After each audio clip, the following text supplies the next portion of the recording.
Welch, West Virginia, August 1st, 1921.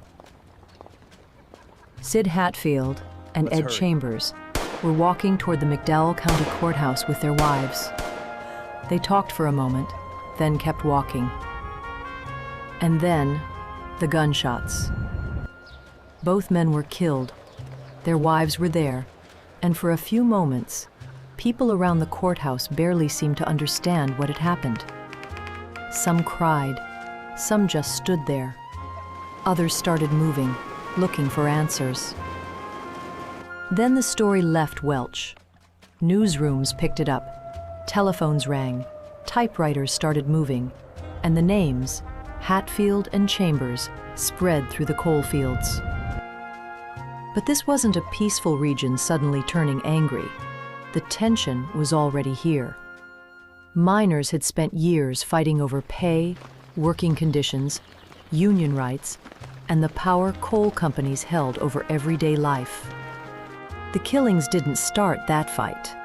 They pushed an old conflict even harder.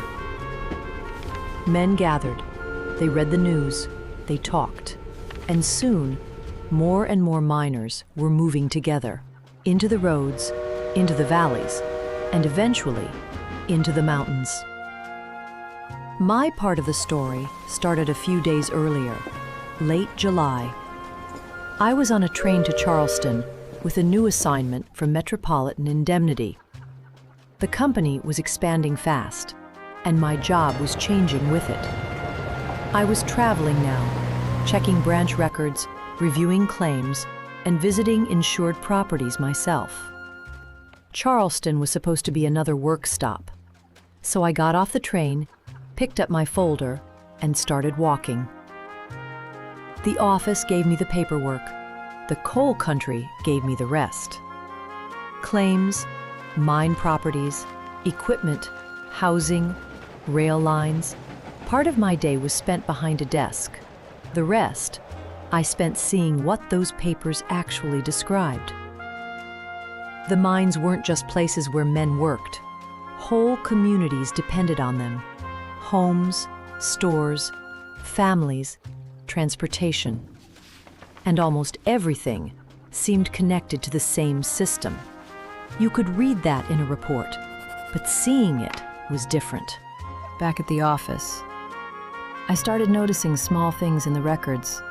A name, an address, a business connection I'd seen before. Then the news from Welch reached Charleston. Hatfield and Chambers were dead. By then, the coalfields were already reacting. Meetings filled up. Men wanted answers. Frank Keeney and other union organizers were reading reports, discussing demands, and deciding what came next. And while all of that was happening, I kept going through my own papers. One name kept coming back. Whitmore. Another record, another connection, another state. I still didn't know the whole story, but I knew enough to keep that file open. Outside the office, things kept getting bigger. More miners were gathering.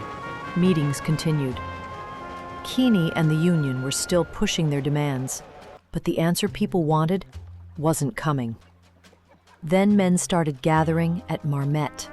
At first, small groups, then dozens, then hundreds more. I passed through the area on company work and saw it happening myself. Men arriving with bags, blankets, coats, some talking, some sitting quietly, some just watching the road. It didn't look like an army, not yet. It looked like working men, waiting to decide what came next. Then Mother Jones arrived.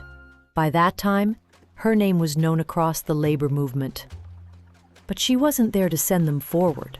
She was trying to stop them. She spoke. The miners listened. Some argued. Some stayed quiet. But they didn't leave. More men kept coming, and by evening, the gathering felt different. This wasn't just another meeting anymore. They were getting ready to move. On August 24th, the march began. thousands of miners started moving toward Logan County. Not all in one perfect line, but steadily through roads, valleys, and mountain communities. At the same time, my own trail was getting harder to ignore. The same address, the same kind of correspondence, the same business pattern, then another match. This wasn't just a familiar name anymore. Whitmore was connected to something here.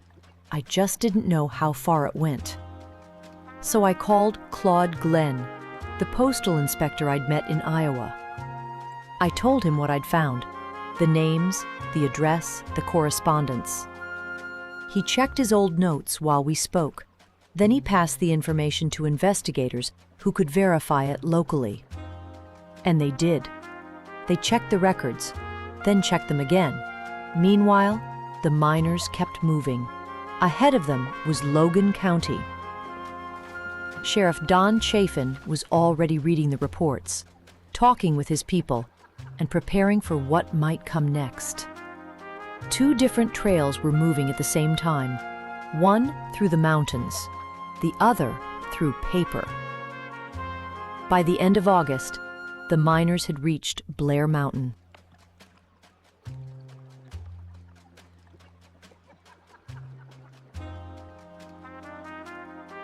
And while reports kept coming into Charleston, the Whitmore file kept moving too. Glenn checked his records. The local investigators checked theirs. One detail, then another, kept matching. The trail was getting close. Then federal troops arrived. That changed everything. The story had gone beyond West Virginia. Now, Washington was involved. The miners began coming down from the mountains. Groups broke apart. Men started heading home.